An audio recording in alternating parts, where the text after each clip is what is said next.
So we start item 6 of the agenda with the report from the Committee on Managerial and Financial Accountability. Nick Pacheco has done such a truly terrific job of chairing this committee. I'll turn it to Nick, and at the risk of embarrassing him, I'll also wish him happy birthday. Thank you. What I want to point out to everyone is, and this is something that Commissioner Dennis Zine had adamantly felt that we should identify.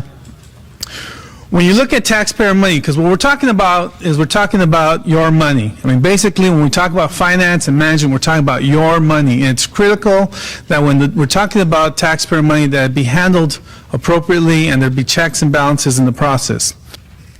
So for tonight, let's look at the 5 issues that we have identified.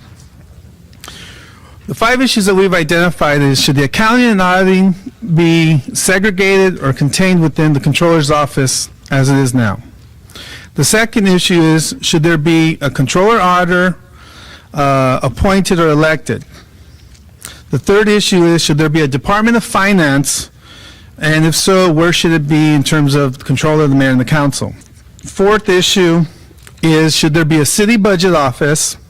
And then the last issue is, should there be a city administrative officer?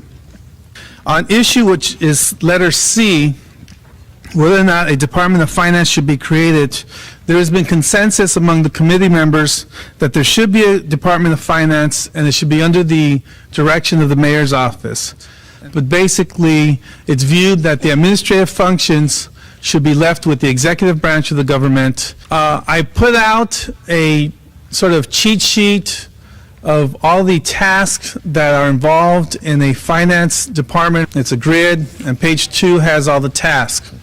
In those tasks, we identified that the finance department should be responsible for revenue collection, delinquent revenue collection and receivables, cash and investment management, fixed asset management and inventory, debt issuance and management, and grant management. And this is the person that would be appointed by the mayor, approved by the council, serving at the discretion of the mayor.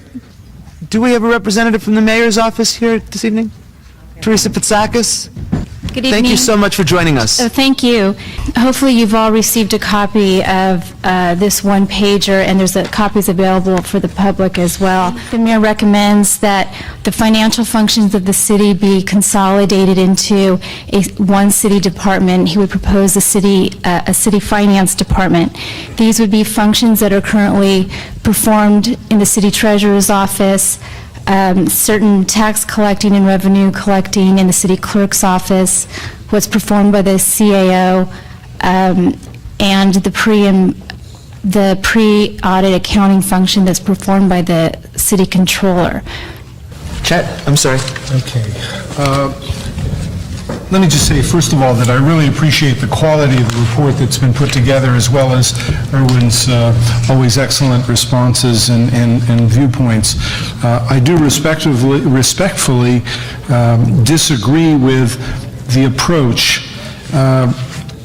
As most of you know, and we've talked about it before, I tend to look at things a little bit more holistically. So the separation of these items into 5 distinct parts, while I agree with some and disagree with some others, I'm really more concerned with the whole. The issue of the controller being appointed, let me just say that, and that's the B issue, I am not so much interested in let me try it another way. I'm very concerned about looking towards management principles that will in fact increase the quality of life for our city, not just save dollars, but possibly provide better services.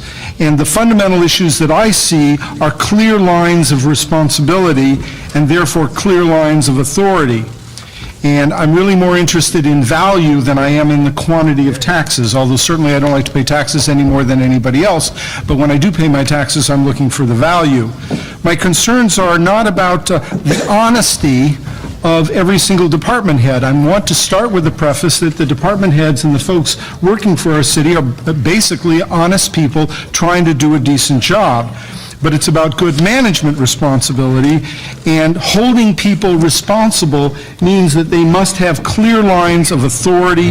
They must have clear responsibilities, and then you can make them lead towards that responsibility.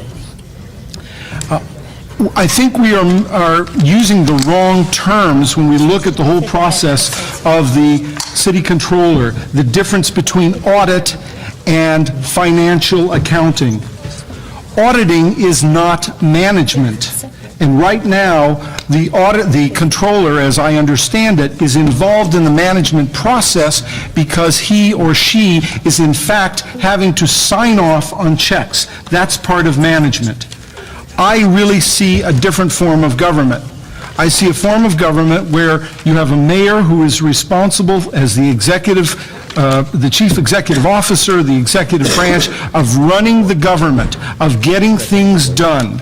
I see a council who is responsible for setting policy, for establishing what the goals are of the city and establishing the policy by which the mayor needs to abide by, and therefore his departments need to abide by.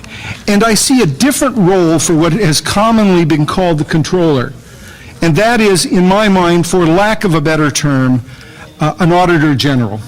Somebody who is responsible independently, and therefore I do believe that they need to be elected independently, to oversee not only the financial positions of our city, but also the management positions. So I would therefore say that in my scheme of things, the city auditor general, again, please do not hang me on the term, but that's the best I can come up with at this point, would be responsible for financial auditing of the city throughout the process, not just after the bills are paid, but as an auditor, spot checking, doing whatever he or she finds necessary to make sure that we are financially doing what the city has said that we should be doing. I also believe that he should be doing a management audit. How can we do it better? And at the same time, I think that there's a place for the city controller or this auditor general to provide the basis of information that all of us, all members of the city, could make their decisions. That is to say, a large chunk of the CAO's functions, that is pulling together the pro formas, the audits, the financial information, I believe should be under this Auditor General as an independent body whose sole responsibility is to make sure that the council and the mayor's responsibilities are being fulfilled. With that in mind, I would then go on to say that the city controller or auditor general should be elected. I don't understand how under any scheme you would want to elect somebody to do your financial accounting. That is something that you can appoint. Your auditor needs to be elected or needs to be at a much higher plane. With that, and then I go down through the rest of the list and I can make my judgments. And I'll stop at this particular point. I think that this has a great deal to do with the direction by which the structure committee is working on, and I think that they all need to be integrated. I have